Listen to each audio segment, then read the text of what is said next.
বন্ধুরা, গত দুদিন ধরে আমরা বাংলাদেশে যে বন্যা পরিস্থিতি দেখছি, সেখানে যে দুঃখ দুর্দশা গ্রস্ত মানুষ তাদের দেখছি, সেটা দেখে সত্যি খারাপ লাগছে। কিন্তু বর্তমানে যেটুকু আমি শুনতে পাচ্ছি যে এখন অবস্থা অনেকটা স্টেবল, তবুও বিভিন্ন জায়গায় কিন্তু জল ঢুকে পড়েছে এবং তা আফটার যে ফ্লাড সেই জিনিসগুলো চলছে। তবে এটুকু আজকে শুনলাম, যেখানে তোমরা অনেকেই সাজেস্ট করেছো ভিডিওটা, সেখানে শুনতে পেলাম যে খুলনায় কিন্তু একটা বিরাট মাপের বন্যা পরিস্থিতি তৈরি হয়ে গিয়েছে এবং সেখানে প্রচুর মানুষ নিজেদের হেল্প করার জন্য, একে অপরের পাশে থাকার জন্য এগিয়ে চলেছে এবং বাদ দেওয়ার চেষ্টা করছে। তো সেইটা নিয়েই আজকের ভিডিও। শিরোনামটা হচ্ছে খুলনায় বাঁধ মেরামতে নেমে পড়েছে হাজারো মানুষ। হ্যাঁ, এই শিরোনামে ভিডিওটা দেখছি, ডেসক্রিপশন বক্সে লিংক দিয়ে রাখবো, সেখানে গিয়ে অরিজিনাল ভিডিওটা দেখো। প্লাবিত হয়েছে 14টি গ্রাম, পানিবন্দী হয়ে পড়েছেন 30,000 মানুষ। বিস্তারিত জানবো সহকর্মী তরিকুল ইসলামের কাছ থেকে। তরিকুল, দেখতেই পাচ্ছি বাঁধ ভেঙে পানি লোকালয়ে প্রবেশ করছে। যারা স্থানীয়রা রয়েছেন তারা নিরাপদ আশ্রয়ে সরে যেতে পেরেছেন কিনা, সার্বিক যে চিত্র সেটি বিস্তারিত জানতে চাই। উজ্জ্বল, বৃহত্তর চট্টগ্রামে বন্যা চলছে, ভয়াবহ বন্যা। তারই একটি চিত্র এখানে বেড়িবাঁধ ভেঙে বৃহস্পতিবার খুলনার পাইকগাছা উপজেলার দেলুটি ইউনিয়নের প্রায় 14টি গ্রাম প্লাবিত হয়েছে। আমরা এখানে এসে এই ভয়াবহ অবস্থা দেখতে পেরেছি এবং এখানে সকাল থেকে এসে যেটি দেখেছি যে এখানকার মানুষ নিজেদের অস্তিত্ব রক্ষার জন্য, নিজেদের ভূমি রক্ষার জন্য বা মাটি রক্ষার জন্য তারা কিন্তু একের পর এক কাজ করে যাচ্ছে। তারা কিন্তু কাঁধে কাঁধ মিলিয়ে এবং হাতে হাত মিলিয়ে তারা কাজ করছে। আপনারা দেখতে পাচ্ছেন যে বেড়িবাঁধ রক্ষার জন্য ভাটির যে সময়টি পেয়েছে সেই 6 ঘন্টা ধরে তারা কিন্তু ভোর 4টা থেকে তারা কাজ করছে এবং যে এই অংশটুকু যেটি ভেঙেছে, প্রায় 300 ফুট এলাকা যে ভেঙেছে, এই এলাকাটায় যদি জোয়ার আসার আগে এটি পুনরায় এটি তৈরি করা যায় বা এটি বাঁধটি বেঁধে ফেলা যায়, তাহলে কিন্তু লোকালয়ে পানি প্রবেশ সেভাবে করবে না। তবে এখানকার আপাত দৃষ্টিতে যদি মনে হচ্ছে যে এখন জোয়ার শুরু হয়েছে নদীতে এবং 1 ঘন্টা পরে কিন্তু নদীতে পানির যেহেতু চাপ রয়েছে, যেহেতু গত কয়েকদিন টানা বৃষ্টি হচ্ছে এবং খুলনার এই ভদ্রা নদী সহ সকল নদীতে পানি কিন্তু বেশ চাপ রয়েছে এবং স্বাভাবিকের থেকে প্রায় 2 থেকে 3 ফুট পানি বর্ষা মৌসুমে এখানে আসলে বৃদ্ধি পেয়ে থাকে। তারই অংশ হিসেবেই কিন্তু এই বেড়িবাঁধের উপর একটি চাপ পড়ে এবং সেই চাপের কারণে কিন্তু বেড়িবাঁধটি ভেঙে যায়। আমরা এই ইউনিয়নটি মূলত 22 নম্বর পোল্ডারের পানি উন্নয়ন বোর্ডের 22 নম্বর পোল্ডারের অন্তর্গত। এই 22 নম্বর পোল্ডারের মধ্যে 15 কিলোমিটার বেড়িবাঁধ রয়েছে, যার মধ্যে 5 কিলোমিটারেরও বেশি জায়গা ঝুঁকিপূর্ণ এবং এই ঝুঁকিপূর্ণ মধ্যে 10টি জায়গা আছে, যে 10টি জায়গা আরও বেশি ঝুঁকিপূর্ণ এবং এটি বারবার এই বর্ষা মৌসুম সহ বিভিন্ন সময় যে ঘূর্ণিঝড়গুলো এই অঞ্চল দিয়ে প্রভাবিত হয়, এটি একটি দ্বীপ অঞ্চল। এই দ্বীপ অঞ্চলের কয়েকটি জায়গায় যখন ভাঙন দেখা যায় তখন সাময়িকভাবে সংস্কার করা হয় পানি উন্নয়ন বোর্ডের পক্ষ থেকে, কিন্তু এটি কিন্তু স্থায়ী কোনো সমাধান হয়নি এখনো পর্যন্ত। স্বাধীনতার পরবর্তী যে সময়গুলো 52 বছর বা 53 বছর অতিবাহিত হয়েছে, সেই সময়টুকু কিন্তু এই অঞ্চলে বেড়িবাঁধের টেকসই বেড়িবাঁধের জন্য যে দাবি ছিল মানুষের, যে তাদের ত্রাণের থেকে বেশি প্রয়োজন হচ্ছে বাঁধের, সেই বেড়িবাঁধটি কিন্তু তাদেরকে এখানে স্থায়ীভাবে করা হয়নি এবং যে কারণে কিন্তু এই মানুষের প্রতি বছরই বছরে দুর্ভোগ পথে হয়। এই বছর একটু বেশি তাদের দুর্ভোগ পথে হচ্ছে, যেহেতু নদীতে পানির চাপটা অন্যান্য বছরের তুলনায় একটু বেশি এবং বেড়িবাঁধ যেখান থেকে ভেঙেছে সেখানে ঠিক একটি নদীর বাঁক রয়েছে। এই বাঁকের কারণে কিন্তু পানি খুব দ্রুত লোকালয়ে প্রবেশ করছে এবং এখানকার মানুষের যে নিজেদের যে সয় সম্পদ বা সম্পদ ছিল সেটি কিন্তু তারা রক্ষা করতে খুব বেশি পারেনি। বেশিরভাগ মানুষই কিন্তু বসতবাড়িতে পানি উঠে যাওয়ায় তারা কিন্তু বেড়িবাঁধে তারা অবস্থান নিয়েছে বা এই এলাকার যে উঁচু স্থানগুলো রয়েছে সেখানে তারা অবস্থান নিয়ে রয়েছে। এছাড়া এখানে সবচেয়ে দুঃখের বিষয় যেটি, সেটি হচ্ছে এখানে কিন্তু সাইক্লোন শেল্টার নাই, আর যে কারণে স্কুলগুলোতে মানুষের আশ্রয় হয়েছে। বিভিন্ন যে উঁচু বিল্ডিং রয়েছে সেখানে কিন্তু সেখানে আশ্রয় নিয়েছে সাধারণ মানুষ এবং সেই হিসাবে এখানকার যে 30,000 আনুমানিক মানুষ বসবাস করে, তার মধ্যে মাত্র 500 মানুষের ঠাঁই হয়েছে সেই স্কুলগুলোতে বা এখানকার শিক্ষা প্রতিষ্ঠানের যে উঁচু ভবনগুলো রয়েছে সেই ভবনগুলোতে। বাকিরা কিন্তু বেড়িবাঁধের উপরে তারা অবস্থান নিচ্ছে এবং মাঝে মাঝে বৃষ্টি আসছে, আর যে কারণে কিন্তু মানুষের দুর্ভোগটা আরও বেশি হচ্ছে। আরেকটি বিষয় সেটি হচ্ছে যে এখানকার মানুষের এখন সবচেয়ে বেশি প্রয়োজন বাঁধের, তারপর যেটি সেটি মানুষের যে খাবার ব্যবস্থা বা মানুষের চিকিৎসার ব্যবস্থা।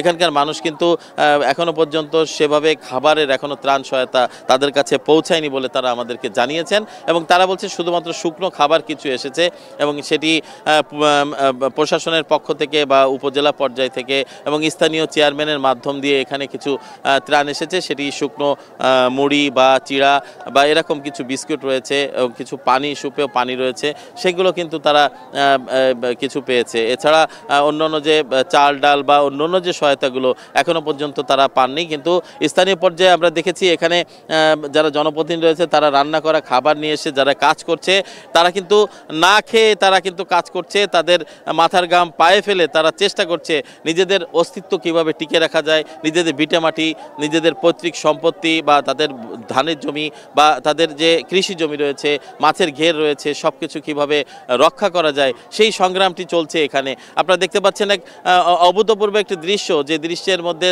ধর্ম বর্ণ সবই ভেদাভেদ ভুলে দল মত নির্বিশেষে সবাই কিন্তু এ কাজে শরিক হয়েছেন এবং পানিতে ডুবে তারা কাজ করছেন, কাদায় ডুবে তারা কাজ করছেন এবং বেড়িবাঁধ বাঁধার যে চেষ্টা তাদের মধ্যে রয়েছে। আমরা দেখতে পাচ্ছি যে এখানে পরিসংখ্যান এখানে যেটি নিয়েছি সেটি হচ্ছে এখান থেকে প্রায় 3.5 থেকে 3.5 যে স্বেচ্ছাসেবক রয়েছে তারা কিন্তু কাজ করছে।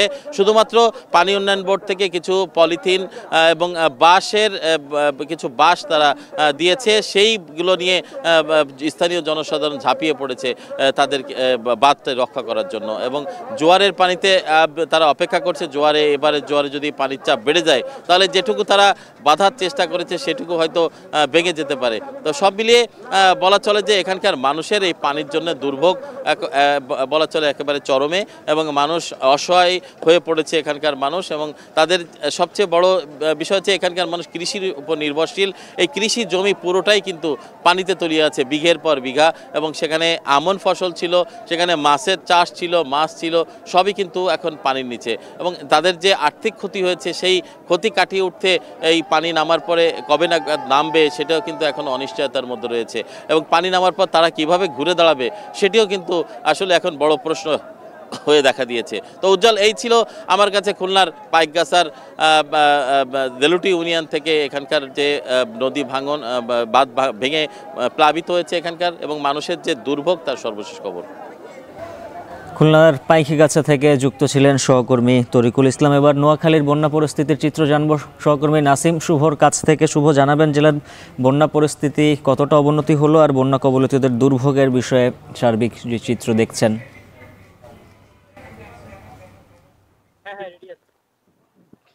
দেখাই ইমরান।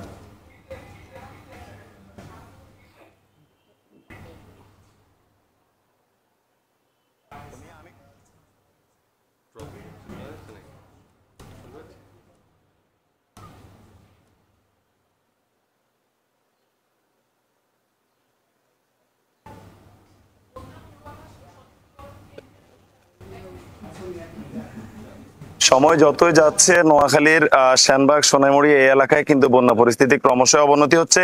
গত 2 দিন ধরে কিন্তু নোয়াখালীতে বৃষ্টির দেখা না মিললেও পানি কিন্তু ক্রমশই বাড়ছে। আমি এই মুহূর্তে আছি নোয়াখালীর সোনাইমুড়ি উপজেলার কাশীপুর বহুমুখী উচ্চ বিদ্যালয় আশ্রয় কেন্দ্রে, এবং এখানে এখন থেকে কিছুক্ষণ আগেই স্বাস্থ্য ও পরিবার কল্যাণ মন্ত্রণালয়ের স্বাস্থ্য ও পরিবার কল্যাণ যিনি উপদেষ্টা রয়েছেন তিনি এসে পরিদর্শন করেছেন। তিনি এখনো ভিতরে যারা আশ্রয় নিয়েছেন তাদের সাথে কথা বলছেন, খোঁজ খবর নিচ্ছেন। তো নোয়াখালীতে কিন্তু গত 2 দিন ধরে কোনো বৃষ্টিপাত হচ্ছে না। নোয়াখালী শহর অঞ্চলে বেশ কিছু এলাকায় পানি গত 2 দিন ধরে কমতে শুরু করেছে, কিন্তু সুবর্ণ, নোয়াখালীর সোনাইমুড়ি এবং যে সেনবাগ এ সকল এলাকায় কিন্তু ফেনী থেকে যে উজানের ঢল সেটি নেমে আসছে এবং এই ঢলের কারণে কিন্তু এখানের মানুষ খুবই বেহাল অবস্থায় দিন কাটাচ্ছে। আমি আজ সকাল থেকে নোয়াখালীর সোনাইমুড়ি পৌর এলাকা, কাশীপুর, বিজয়নগর সহ বিভিন্ন এলাকায় ঘুরে দেখেছি, কথা বলেছি স্থানীয়দের সাথে। তো স্থানীয়রা জানিয়েছেন আসলে এখানে ব্যক্তি পর্যায়ে এবং কিছু সামাজিক ও স্বেচ্ছাসেবী সংগঠন রয়েছে যারা ত্রাণ সামগ্রী নিয়ে আসলেও সরকারি পর্যায়ে কিন্তু এখন পর্যন্ত এখানে খুব একটা ত্রাণ সামগ্রী পৌঁছেনি। যে কয়েকটা কিছু ত্রাণ সামগ্রী পৌঁছেছে সেগুলো শুধুমাত্র আশ্রয়ন প্রকল্প কেন্দ্রিক। এর বাইরে কিন্তু তৃণমূল পর্যায়ে যারা রয়েছে, যারা এখনো ঘর থেকে বের হতে পারেননি কিংবা ঘর থেকে বের হননি, তাদের কাছে কিন্তু ত্রাণ সামগ্রী এখনো পৌঁছায়নি। তো আমি কথা বলেছি নোয়াখালীর যিনি জেলা প্রশাসক রয়েছেন দেওয়ান মাহবুবুর রহমানের সাথে। তিনি জানিয়েছেন আসলে তারা চেষ্টা করছেন প্রত্যন্ত অঞ্চলে ত্রাণ সামগ্রী পৌঁছে দেওয়ার জন্য, এবং সেই লক্ষ্যে কিন্তু ছাত্র জনতার সমন্বয়ে তারা বিভিন্ন কমিটিও করেছেন, এবং তিনি আশা করছেন অচিরেই যে সকল দুর্গম এলাকা রয়েছে যেগুলো বন্যায় বেশি কবলিত সে সকল এলাকায় ত্রাণ সামগ্রী পৌঁছে দিবেন। নোয়াখালীর আসলে সোনাইমুড়ির বিভিন্ন এলাকা ঘুরে যা দেখলাম, কিছু এলাকায় এখনো হাঁটু পানি, কিছু এলাকায় কোমর পানি, আবার বেশ কিছু এলাকায় এখনো গলা পরিমাণ পানি কিন্তু জমা হয়ে আছে। এবং আমার সামনে যে আশ্রয়ন কেন্দ্রটি দেখতে পাচ্ছেন, এখানে আসলে দোতলা থেকে শুরু করে উপরে বিভিন্ন মানুষ আশ্রয় নিয়েছে, এবং নিচতলায় তাদের বাসা বাড়িতে যে সকল পোষা প্রাণী রয়েছে, গরু ছাগল থেকে শুরু করে সে সকল পোষা প্রাণীদেরকেও কিন্তু নিচতলায় রাখার জন্য ব্যবস্থা করেছে। এবং এই আশ্রয় কেন্দ্রে কিন্তু প্রায়, আমি কথা বলেছি, এখানে প্রায় 5 শতাধিক নারী, পুরুষ এবং শিশু সকলে মিলে আশ্রয় নিয়েছেন। এবং এই আশ্রয় কেন্দ্রে যিনি তত্ত্বাবধান করছেন ছাত্রদের পক্ষ থেকে, যিনি সমন্বয়ক রয়েছেন, তিনি জানিয়েছেন এই আশ্রয় কেন্দ্রে কিন্তু তাদের পক্ষ থেকে রান্না থেকে শুরু করে প্রয়োজনীয় যে সকল সামগ্রী প্রয়োজন হয় আশ্রয় কেন্দ্রে থাকা মানুষদের জন্য, সেসবের ব্যবস্থা কিন্তু তারা করেছেন। তো নোয়াখালীর সামগ্রিক চিত্র বলতে নোয়াখালীর বন্যা পরিস্থিতি কিন্তু গতকাল কিছুটা উন্নতি হলো, আজ কিন্তু সেটি আবারও অবনতির দিকে যাচ্ছে বলে স্থানীয়রা জানিয়েছেন। তো এই ছিল আসলে নোয়াখালী থেকে আমার কাছে বন্যা পরিস্থিতির এখন অবধি সব শেষ।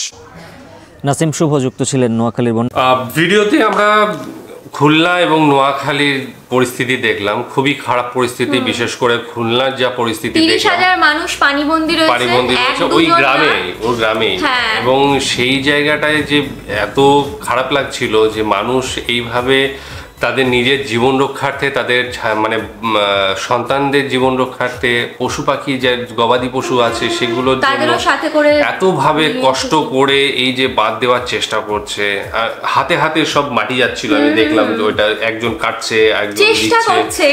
ভিডিওতে বলাই হলো যে হয়তো থাকবে না যদি প্রবল বেগে জলের জোয়ার আসে, কিন্তু তবুও তারা চেষ্টা করে যাচ্ছে যে হ্যাঁ আমরা করতে পারবো, এই মনোভাবটা নিয়ে এগোচ্ছে। তো প্রকৃতি যে কিছুই মানে না, সেটা জাত ধর্ম কুল সেটা কিছুই মানে না, সেটা এখানে বোঝা গেল। আজকে যখন এই যে দুর্যোগ এসেছে, প্রাকৃতিক দুর্যোগ এসেছে, তখন কিন্তু প্রত্যেকটা মানুষ, সেই গ্রামের প্রত্যেকটা মানুষ পাশে থেকে নিজেদের মতো করে চেষ্টা করছে এবং লড়ে যাচ্ছে, প্রত্যেককে হেল্প করার চেষ্টা করছে। এখানে না কেউ হিন্দু আছে, না মুসলিম আছে, না বুদ্ধিস্ট আছে, না খ্রিস্টান আছে, সবাই মানুষ হয়ে লড়ছে, কারণ তাদের জীবনটা আগে, ঠিক আছে, বাকিটা পরে। এইখানেই বোঝা যায় যে মানুষ মানুষের জন্য, মানুষ হওয়া আগে, তারপরে অন্য কিছু, তারপরে তোমার জাতপাত ধর্ম সবকিছু। কই এখানে তো তুমি জাতপাত ধর্ম নিয়ে আসছো না, যখন নিজের প্রাণটা মানে আগে চলে আসছে, সেখানে কিন্তু তখন আর এই ব্যাপারটা আসছে না, তাহলে আর বাদ বাকি কিছু থাকলো না। তো সেই জন্য যখন বলা হয় যে মানুষ আগে হও, তারপরে অন্যান্য যেগুলো রয়েছে সেগুলো হও। তো এই প্রাকৃতিক দুর্যোগ বলো বা এই ধরনের যে ডিজাস্টারগুলো বলো, সেই সমস্ত জায়গাতেই মানুষ হয়ে ওঠে। এবং এখানে আমরা দেখতে পাচ্ছি যে সত্যি মানুষ মানুষের জন্য কাজ করছে, মানুষকে হেল্প করছে, এবং তাদের নিজেদের সন্তানদের যাতে আরও ভালো ভবিষ্যৎ হয় সেই জন্য কাজ করে যাচ্ছে। এবং সত্যি খুব খারাপ লাগলো যে পরিস্থিতি আমি দেখছি, মানে জলের মধ্যে ভাসছে প্রচুর মানুষ, দূরে যেটা দেখলাম আমরা, ঠিক আছে, ঘরবাড়ি ভাসছে, তাদেরকে হাত দিয়ে একে একে তোলা হচ্ছে। হ্যাঁ, আর ওই যে এত সংখ্যক মানুষ একসঙ্গে কাজ করছে, তো বোঝা যাচ্ছে যে কি দুঃসহনীয় মানে পরিস্থিতি তৈরি হয়েছে ওখানে, পুরো গ্রামটা কিভাবে। এবং বলা হচ্ছে এখনো জোয়ার আসেনি, জোয়ার আসলে এই বাঁধটা টিকবে কিনা সন্দেহ রয়েছে। তো সেই জায়গা থেকে এই পরিস্থিতিতে দাঁড়িয়ে হ্যাটস অফ যে তারা করে সত্যি তাই একদম এত কষ্ট করছে, মানে প্রাণের ঝুঁকি নিয়ে সবাই একসাথে কাজে নেমে পড়েছে। আর যেটা দেখলাম আমরা নোয়াখালীতেও, নোয়াখালীর পরিস্থিতিও যেটা বললো যে ওপর বৃষ্টি হয়নি, কিন্তু জলের স্তর কিন্তু আস্তে আস্তে বাড়ছে। এবং ওই যে স্কুলটাই সমস্ত গ্রামবাসী যে 500 পরিবারকে জায়গা দেওয়া হয়েছে, মানে শরণার্থী শিবির মতো করা হয়েছে। তো সেখানে খাওয়া দাওয়া সমস্ত কিছুর ব্যবস্থা করা হয়েছে, সমন্বয়ক যারা রয়েছেন তারা সেখানেও প্রায় দেখানো হলো 20 লাখ মানুষ পানিবন্দী আছে। হ্যাঁ, ওই যে নোয়াখালীতে 20 লাখ মানুষ এরকম জলবন্দি রয়েছে। তো এই জিনিসগুলো, চিত্রগুলো খুব খারাপ লাগছে সত্যি, হঠাৎ করে এই জিনিসটা হয়ে গেল।